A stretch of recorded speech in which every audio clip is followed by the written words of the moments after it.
양과 염소의 비유라는 말씀을 묵상하며 하나님께서 구별하시는 기준이라는 제목으로 말씀을 전하려고 합니다. 사람이 살다 보면 각기 나름대로 경험이든 지식이든 마음에서 나오든 나름의 기준을 세우고 그 기준에 따라 선택을 하기도 하고 판단을 하기도 하고 그러면서 이제 살게 되잖아요. 때로는 그 기준으로 사람에게 적용해서 이 사람은 좋은 사람, 저 사람은 나쁜 사람 이렇게 하기도 하고 그렇게 자기 나름의 기준으로 사람을 이렇게 차별하기도 하고 구분하기도 하고 그러죠. 사실은 나만 그렇게 하는 것이 아니라 또 저 사람은 저 사람대로 기준이 있어서 이번에는 내가 그 판단의 대상이 돼서 그 사람 기준으로 보면 우리가 차별을 받기도 하고 미움을 받기도 하고 구별을 당하기도 하지요. 가장 피부로 느끼는 것은 우리가 비행기 타고 공항에 입국할 때 보면 얼마나 부럽습니까? 그죠? 하나의 시민권이 있는 사람과 없는 사람을 줄을 달리 세우잖아요. 아마 저분들도 공항에서 경험했을 거예요. 참 빨리 지나가고 시민권 가지고 당당하게 들어가는 사람들 보면 참 부러울 때가 있었지 않았습니까? 그죠? 다 태어날 때부터 시민권 가지고 태어나신 분들 외에는 그런 경험들 하셨을 거예요. 그런데 그렇게 나를 줄을 달리 세워도 아무 소리 할 수가 없었거든요. 국가에서 합당한 기준으로 나를 구별하고 차별하고 대우를 달리 하는데 한마디도 할 수가 없었어요. 다만 되게 부러웠죠, 그때. 그런데 사람에 의해서 차별을 받거나 나라에 의해서 그들이 합당한 기준으로 할 때 그때도 그런데 사실은 우리가 하나님 앞에 설 때도 마찬가지라는 거예요. 하나님 앞에 설 때도 줄을 달리 세운다고 하는 소리를 들어보신 일이 있습니까? 하나님은 공평하신 하나님이고 사랑과 은혜가 충만하신 하나님인데 뭘 달리 봐요, 다리 줄을 세우기는. 그런데 오늘 말씀이 어때요? 다시 오실 예수님 앞에 설 때 우리가 양과 염소의 비유처럼 목자가 양과 염소를 하나는 오른편에 하나는 왼편에 세우는 것처럼 그렇게 하나님이 하신다 하잖아요. 그러니 성경에 있는 말씀이니까 차별해서 사랑은 하지 않으나 하나님께서 때로는 줄을 달리 세울 때가 있다는 거죠. 여기서 양은 제가 자꾸 헷갈리네요. 여러분, 양이 왼편이에요, 오른편이에요? 왼편 아니에요? 확실해요? 제가 여러분 졸고 있나 테스트 한 거예요. 이게 오른편인 왼편이든 상관없어요. 나는 왼손잡이니까 왼편이 좋아요. 그럴 수 있는 게 아니란 말이에요. 양은 오른편이에요. 염소는 왼편이에요. 여러분, 오른편이 좋아요, 왼편이 좋아요? 거기는 뭐가 있습니까? 양이 있어요? 염소도 좋아요. 왜 그래요? 짐승으로만 따지면. 그런데 성경에서 오른편, 왼편은 특별한 의미를 내포한 특별한 표현이에요. 성경에서 오른편이라고 하는 것은 항상 하나님의 위엄이나 영광이나 존귀함을 나타내는 생명의 자리예요. 의로운 사람들이 서는 자리예요. 왼편은 반대로 저주의 자리, 불의한 자리, 사망과 힘의 상실 이런 자리거든요. 이렇게 방향에 따라 오른쪽 왼편 이런 위치적인 문제가 아니라 성경에서 내포하는 상징적인 의미를 가지고 있는 차원에서 오른편, 왼편을 하는 거예요. 그래서 이런 의미에서 말씀을 할 때는 나는 왼편이다, 편해서요, 있을 수가 없는 얘기죠. 오늘 말씀에 따르면 오른편 서 있는 사람들에게는 하나님 나라를 상속할 권리를 준대잖아요. 왼쪽은 반대로 어때요? 저주받는 자리죠. 우리가 다 믿음의 결국에 하나님 앞에 설 때 오른쪽 줄에 서야 되겠습니까? 왼쪽 줄에 서야 되겠습니까? 너무나도 잘 아시죠. 그죠? 그래서 저도 우리가 이 말씀을 준비하며 기도하기를 우리 모두 다 같이 목자가 양은 오른편에 염소는 왼편에 그렇게 서게 하는 것처럼 마지막 날에 하나님 예수 그리스도께서 다시 오실 그날에 하나님의 영광에도 참여하고 하나님 나라도 상속을 받고 복을 받는 오른편에서는 믿음 생활이 되기를 간절히 기원합니다. 그런 소원함이 있고 그런 믿음 생활하기를 바라는 마음들이 있다면 한 가지는 딱 알고 있어야 돼요. 하나님께서 우리를 무슨 기준에 따라 너는 오른편, 너는 왼편이라고 하실까죠? 뭐 때문에 그렇게 하신대요? 잘생겼다고 그렇게 하신대요? 부자로 살았다고 그렇게 하신답니까? 뭐 옷을 잘 입었다고 왼편, 오른편 가른데요? 오늘도 이쪽 저는 초록색만 초록 입고 왔는데 오른편에 가시려고 했는지 모르겠지만 하나님은 옷 색깔로 하지 않아요. 첫째가 뭐예요? 사람을 대하는 태도를 보신다. 신기하지 않습니까? 하나님을 얼마나 사랑하는지를 보고 너는 합격, 너는 불합격이라든지 너는 오른쪽 왼편이라고 해야 되는데 하나님을 사랑하는 것을 본다고 말씀하시지 않고 뭐라고 해요? 우리가 다른 사람을 어떻게 바라보고 대하는가 하는 태도를 보신다고 합니다. 제가 지어낸 얘기가 아니라 오늘 말씀 40절에 보시면 임금이 대답하여 이르시되 내가 진실로 너희에게 이르노니 너희가 여기 내 형제 중에 지극히 작은 자에게 하나에게 한 것이 곧 내게 한 것이니라. 지극히 작은 자에게 한 것을 하나님께 한 것으로 생각해 주겠다는 거죠. 받아들이신다는 말씀입니다. 그 말씀은 우리가 형제 중에 작은 자들을 어떻게 대하는지를 하나님이 평소에 잘 유념해서 보신다 안 보신다요? 이 말씀은 잘 하시네요. 그런데 왜 행동하실 때는 안 보시는 것처럼 하십니까? 그죠? 이렇게 잘 기억해야 돼요. 하나님이 원래 소외된 자, 약한 자들의 하나님이시기 때문에 그런 자들에게 유별난 관심으로 세심히 살피죠. 우리는요, 살다가 이렇게 우리가 같이 세상에 살다 보면 저 사람에겐 잘해야지. 저 사람은 그냥 대충 해도 돼. 이런 생각들을 마음으로는 다 갖고 있지요. 그죠? 저 사람에게는 잘 못해도 돼. 아니면 그냥 적당히 해도 돼. 이런 생각을 하게 되죠. 누구나 해요. 그런 생각 안 하고 그냥 멍하게 사는 사람 없어요. 자기 가족에게는 다 잘하려고 하는 마음들이 있을 거예요. 그런데 그 기준이 무엇입니까? 보통은요, 뭐 특정한 누구가 얘기가 아니라 보통은 내가 이렇게 하면 저 사람도 내게 잘해줄 거야. 내가 밥 사면 저 사람도 내게 밥 사줄 거야 하는 사람들하고는 잘해주지요. 그런데 10번을 밥을 사도 한 번도 밥 사주는 일이 없는 사람에게 11번째도 밥을 사시겠습니까? 제가 대신 답해드릴게요. 아니올시다죠. 그죠? 우리는 다 반대급부 내게 유익하면 잘해주기 마련이에요. 그런데 그건 사람의 입장이고 하나님은 어떨까요? 하나님은 우리 생각과 전혀 달라요. 내게 전혀 돌아올 것이 없고 해줄 것이 전혀 없는 가진 것이 하나도 없는 가난한 자나 약자나 소외된 자들을 특별히 하나님은 기억하시고 그들을 마음에 품고 계시는 줄로 믿습니다. 참 아멘하기도 그래, 그죠? 우리가 약자들을 또 연약한 자들을 이웃을 어떻게 대하는지가 우리 스스로 잘 알잖아요, 그죠? 조금도 부끄러움이 없으면 막 아멘 했을 거예요, 그죠? 제가 얼마 전에 텔레비전을 잠깐 보는데 요즘 결혼을 안 하니까 연인들끼리 맞선 보는 뭐 그런 프로그램인가 봐요. 그래서 이제 마음에 드는 남녀가 데이트를 하는데 남자가 여자에게 질문을 했습니다. 당신은 도저히 참을 수 없는 것을 한 가지만 이렇게 얘기해 준다면 뭡니까? 절대로 견딜 수 없는 것, 참을 수 없는 것이 뭐요?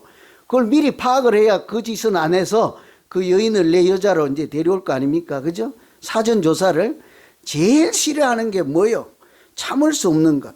보통 그렇게 물으면 남자가 자꾸 화를 빨리빨리 내는 것 보기 안 좋습니다. 좀 인색하게 사는 것도 저는 별로인 것 같아요. 아니면 뭐 일은 안 하고 빈둥빈둥 한량처럼 사는 남자는 나는 별로 옳시다. 아니면 아이 잘 샤워도 안 하고 씻지도 않고 냄새나는 남자는 난 질색이요. 뭐 이렇게 대답을 해야 되는데 그 여자분이 하시는 말씀이 나는 다른 사람에게 함부로 대하는 것을 견딜 수가 없습니다. 제가 정신이 확 깼어요. 내게 어떻게 해 주기를 바라는 얘기가 아니라 그 여성은요, 그 남자가 다른 사람을 어떻게 대하는지를 보고 내 신랑으로 합격점, 안 합격점 정하겠다는 거예요. 야, 참 훌륭하다 하는 생각이 들었습니다. 다른 사람, 특별히 그분이 하시는 말씀이 할머니들이나 노약자나 연약한 자들을 어떻게 대하는지를 보고 그런 사람들을 함부로 쭉직박지 않은 사람을 자기는 그냥 견딜 수가 없고 가만둘 수가 없다는 거죠. 자기 신랑감을 고를 때도 내게 어떻게 하는지를 보지 않고 남을 어떻게 대하는지를 보고 그 사람의 인격을 가늠하고 내 짝으로 정한다, 결정한다 하잖아요. 하물며 하나님은 어떻겠습니까? 하나님은 너는 나만 사랑해야 돼, 하나님만 사랑해야 돼, 그렇게 말씀하시지 않고 뭐래요? 형제들 중에 작은 자에게 한 것을 보면 나는 그것을 나에게 한 것과 동일하게 여기겠노라. 다른 사람을 어떻게 대하는지를 보겠다 하는 거죠. 여러분, 소돔과 고모라를 심판할 때 하나님께서 먼저 하나님의 사자들을 보내서 그 형편을 살펴보려고 이제 가잖아요. 그 가는 길에 아브라함이 저 멀리서 오는 사람들을 보고 잘 영접해서 이렇게 보내려고 그들을 맞이하였습니다. 한참 이제 영접을 잘하고 보내려고 떠나가려고 하는 그 길에 그 사람들이 뭐래요?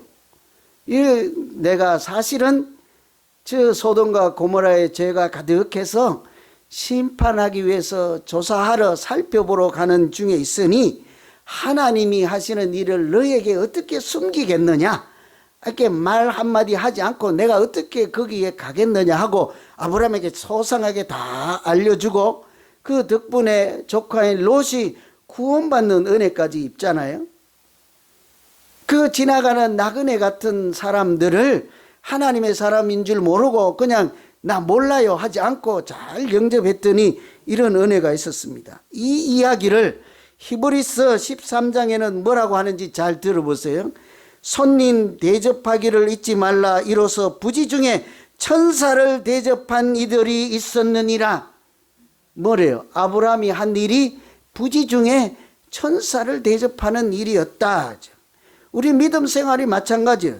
힘없고 소외되고 마음이 상실한 자들을 만날 때마다 눈앞에 있는 그 사람, 눈에 보이는 그 사람만 보지 않고 그 뒤에 계시고 그와 함께 계시는 하나님도 발견하는 영적으로 밝은 눈을 가지고 부지 중에 천사를 대접할 뿐만 아니라 하나님을 영접함으로 복 있는 믿음 생활, 행복한 믿음 생활이 되기를 간절히 기원합니다. 사람을 보고 하나님을 볼 줄 아는 사람들이 믿음 있는 사람들인 거예요. 두 번째는 하나님은 섬기는 자들을 눈여겨보십니다. 35절에 보면 내가 줄일 때 먹을 것을 주었고 목마를 때 마시게 하였고 나그네 되었을 때 영접하였다. 이렇게 말씀하시지요. 여러분, 줄일 때 뭐요? 배고플 때, 목이 마를 때, 나그네 되었을 때, 추울 때, 외로울 때 이런 사람들은요 아주 이렇게 절실한 사람들이에요. 누군가의 도움이 절실한 사람, 갈급한 사람들이에요. 기댈 언덕조차 없어서 하늘만 바라보는 사람들이지 않겠습니까? 하나님은 그런 사람들을 옆에 있고 세상에 있는 우리가 어떻게 잘 돌보고 살피는지, 이렇게 섬기는지를 보신다고요. 우리가 예수 믿고 믿음 생활하면서 참 행복한 순간은 사람들이 내가 하는 일을 보고 기억해주고 칭찬하고 그럴 때이지 않겠습니까? 그죠? 참 훌륭하십니다든지 권사님 대단하십니다, 존경합니다, 나도 받고 싶습니다, 본받고 싶습니다, 이렇게 칭찬해주고 내가 하는 일을 작은 일이라도 알아주면 참 고맙거든요. 그런데 하물며 하나님께서 우리가 하는 작은 섬김을 기억해 주시고 알아주시고 오늘 말씀에 따르면 뭐래요? 천국을 상속하는 권리를 주신다고 복을 주신다고 하니까 그런 사람 얼마나 행복하겠습니까? 이런 은혜는요, 섬기는 자들만 누리는 하나님이 주시는 축복이죠. 제가 박사학위 논문을 쓸 때 논문이라고 하는 것이 간단하지 않잖아요. 확실해야 돼요. 분명해야 돼요. 그 주제를 섬김은 교회의 본질이다 하는 주제를 다룬 일이 있어요. 섬김은 해도 되고 말아야 되고 선택적인 사항이 아니라 교회의 본질입니다 하는 것을 입증을 해야 통과를 하잖아요.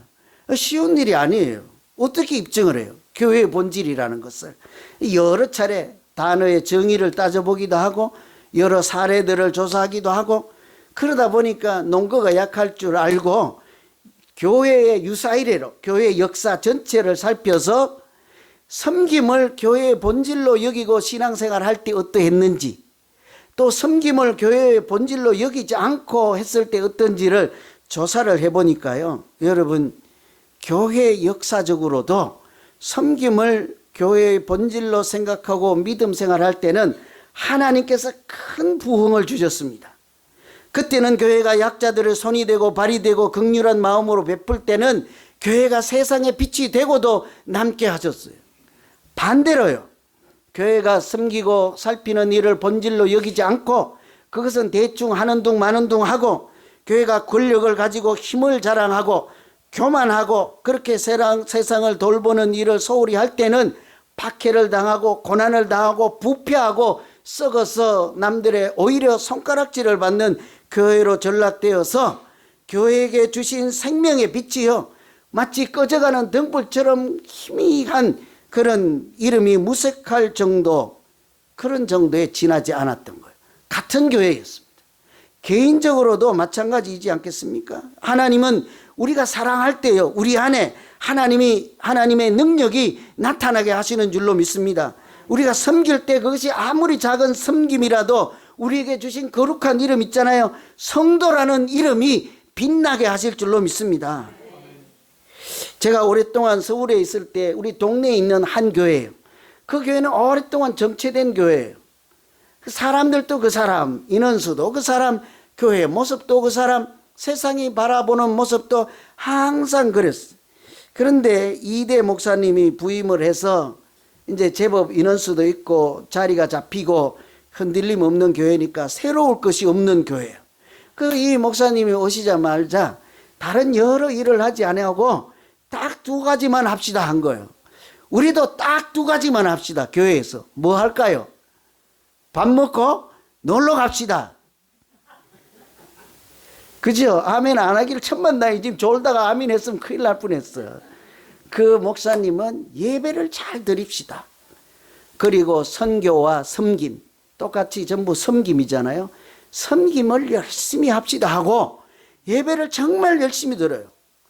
정말 열심히 드려요. 찬양을 해도 정말 땀이 흠뻑 젖을 정도로 하고 세상을 섬기고 선교를 통해서 또 지역사회를 넘어 타국에 가서도 열심히 섬김을 했더니요. 무슨 일이 일어났는지 아세요? 한 20년 동안 그대로 있던 교회가요. 해마다 더블로 부흥을 해요. 지금은 10,000명이 넘는 교회가 된 거예요. 제가 어느 교회라고 하면 또 혹시나 누가 될지 몰라서 그냥 이름은 밝히지 않을게요. 이분이 오시고 13년 동안 15배가 부흥을 했다. 섬기는 교회를 하나님이 눈여겨보시고 큰 부흥을 주신 거죠. 러시아의 톨스토이 문학을 우리가 좋아하고 읽는데요. 그분이 쓴 책 중에 사랑이 있는 곳에 신이 있다는 글이 있어요. 단편 소설입니다. 이 글 한 줄에 모든 것을 오늘 설교가 다 들어있어요. 여러분 사랑이 있는 곳에 하나님이 계십니다. 뭐 그냥 대충 하지 말고 한번 크게 해봐요. 참 섬기는 곳에 하나님이 계세요. 그렇죠? 작은 자를 베풀고 돌보는 곳에 틀림없이 하나님의 역사가 있다고요. 이 소설 단편 소설에 나오는 주인공이 마틴인데요. 이분은 할아버지 구두를 수선해주고 반지하에서 사는 가난하면서 동네 온 주민들의 신발을 만들기도 하고 구두 수선도 해주는 사람인데 반지하니까 창문을 열면 이렇게 이제 길을 까일 거 아니에요. 낮은 곳에서 창문을 열었으니까 지나가는 사람들의 신발밖에 안 보여요. 신발을 보면 아, 내가 고친 신발, 내가 만들어준 신발, 아, 잘 살고 있네. 아이고, 다 떨어졌는데 왜 고치러 안 올까? 동네 사람 다 알아보는 거예요. 이 믿음으로 자기 참 산전수전 다 겪은 사연이 많은 할아버지. 자식도 먼저 앞세우고 막 그만 살아볼까 이런 절망에 빠질 때도 있고, 그 친구들 중에 한 사람이 와서 하나님을 위한 인생도 있다 하고 각성을 하고 믿음으로 살다가 하루는 이렇게 성경을 읽다가 깜빡 잠이 든 사이에 자기 귀에 그런 소리가 들린 거예요. 내가 내일도 길을 잘 봐라. 내가 가겠다. 길을 잘 보라는 뭐예요? 그 창문으로 내일도 길 잘 쳐다봐라. 내가 갈 테니까 잘 봐. 그런 소리가 들린 거예요. 아이, 괜히 그냥 내 마음에 그냥 지어낸 소린가, 어디에서 헛들은 소린가, 긴가민가 하면서도 이튿날 자기 마음속에 자꾸 이상한 생각이 드는 거예요. 그래서 음식을 잘 준비하고 보통 때처럼 신발을 수선하고 이제 이렇게 일상생활을 하는데 아무도 찾아오는 사람도 없고 밖에 이렇게 시끄러워서 창문을 열어보니까 험한 할아버지가 그 추운 겨울날에 눈을 치우고 있는 거예요. 보니까 평소에 맨날 보는 사람인데 옆집에 얹혀 사는 나그네예요. 오고 갈 데 없어서 옆집에서 그냥 품어주고 여기서 기거하라 하고 방 한 칸 내주고 사는 사람인데 그날따라 맨날 보는 분이시니까 에이, 못 본 체하고 그냥 창문 닫고 있는데도 자꾸 마음에 걸리는 거예요. 그날따라. 그래서 오시라고 해서 차라도 한 잔 드릴까 하고 불러서 차를 한 잔 드렸는데 이분이 갈 생각을 안 하는 거예요. 따뜻하고 그 말씀이 얼마나 위로가 되는지 눈치를 보니까 한 잔 더 드려야 될 것 같아. 그 차를 한 잔 드리고 이렇게 말씀을 따뜻하게 해드렸더니 눈에 눈물이 글썽글썽 하는 거예요. 차 한 잔 더 드리고 이제 가셨어요. 그리고는 또 사는데 아무도 오지도 않고 밖에 또 궁금해서 열어보았더니 한 아주머니가 아이를 품에 안고 아주 여름철에 입는 얇은 옷을 입고 덜덜덜덜 떨고 있는 거예요. 어떻게 해요? 애가 불쌍해서라도 얼른 안으로 들어와서 여기서 몸이라도 좀 녹이고 가시오 하니까 끼니를 먹은 것이 없어 애기 줄 젖도 나오지도 않고 애는 덜덜덜덜 떨고 있고 해서 자기 다 떨어진 외투로 애기부터 감싸주고 그 아주머니에도 이제 죽어를 한 그릇 끓여드리고 이렇게 해서 보내드린다. 이렇게 저렇게 살다가 하루가 다 갔네요. 해질 때쯤 돼가지고 할머니 한 분이 사과 장수를 하는데 다 팔고 남은 몇 개 그 가지고 이렇게 짐을 주섬주섬 싸는데 지나가던 산에 꼬마 아이가 주랭랑을 치고 쫓아가서 사과를 덥석 찌고 도망가는 거예요. 훔쳐가는 거죠. 그러니까 막 할머니가 이제 성질이 나니까 이제 화가 나니까 소리를 고래고래 지르면서 막 이렇게 한탄을 하고 그럴 거 아닙니까? 그래서 그것도 할머니 집 흩어진 거 주워주며 이렇게 위로를 하고 이렇게 해서 보내고 아무 일 없이 하루가 끝났어요. 그러고는 집에 가서 또 여상하는 것처럼 씻고 주무실 때 성경책을 읽다가 피곤하니까 이제 꼬박 잠이 들 거 아닙니까? 꾹꾹 조는데 너 나 못 알았지? 너 나 몰랐지? 이런 소리가 어딘가 들리는 거예요. 화들짝 놀라서 보니까 아무도 보이지도 않고 너 나 못 알아봤지? 그러는 거예요. 뭐 누구를요? 당신 누구요? 하니까 그때 그 눈치 오던 할아버지 얼굴이 영상처럼 싹 지나가는 거예요. 너 나 못 알아봤지? 그리고 좀 있다가 애기 엄은 아주머니 얼굴이 그냥 영화 필름처럼 싹 떴다가 싹 지나가는 거예요. 너 나 몰랐지? 누구십니까? 여러분, 이렇게 자기가 부지불식 중에 그 사람들, 내가 간다고 했던 그 하나님이 찾아온 것이죠. 너 나 몰랐지? 그가 바로 나였어. 그리고 그 아주머니 얼굴이 착 지나가는데 그도 바로 나였어. 이런단 말이죠. 그래서 이 책 제목이 기억나세요? 뭐라고요? 글쎄 뭐 5분도 안 됐는데 이 책이 사랑이 있는 곳에 신이 있다. 사랑이 있는 곳에 하나님이 계신다. 그래서 제가 이것을 오늘 말씀으로 제목을 달리 바꿔봤습니다. 약한 자가 있는 곳에 하나님이 계십니다. 약한 자를 섬기는 곳에 하나님이 역사하십니다. 우리가 작은 자를 만날 때마다 그래서 하나님을 대하듯이 그들을 잘 영접하고 섬기면 하나님은 틀림없이 우리에게 큰 역사가 나타나게 하시고 복을 주시는 믿음 생활이 될 줄로 믿습니다. 성경 여러 곳에서 그래서 하나님은 늘 객과 고아와 가부의 하나님이시라 하고 심지어는 가난한 자에게 돈을 구워주면서 하나님께 빌려드리는 것이라 하잖아요. 하나님이 대신 갚아주시겠다는 말씀이지 않습니까? 여러분, 돈만 하나님이 대신 갚아주시겠습니까? 작은 자에게 우리가 사랑을 베풀면 그 크신 하나님이 우리가 도저히 갚을 수 없는 십자가의 사랑으로 우리에게 100배로 갚아주실 줄로 믿습니다. 우리가 연약한 자를 위로하면 하나님은 더 큰 위로로 우리를 위로해 주실 줄로 믿습니다. 우리 교회가 또 내 믿음 생활이 개인적으로도 섬김을 형식이나 선택이 아니라 본질로 여기고 그렇게 사랑을 베풀고 살면 하나님은 틀림없이 교회는 부흥하게 하시고 우리 믿음도 생명이 왕성하고 기쁨이 충만한 하나님이 인정하시는 믿음 생활이 될 줄로 믿습니다. 기도하겠습니다. 하나님 아버지, 우리가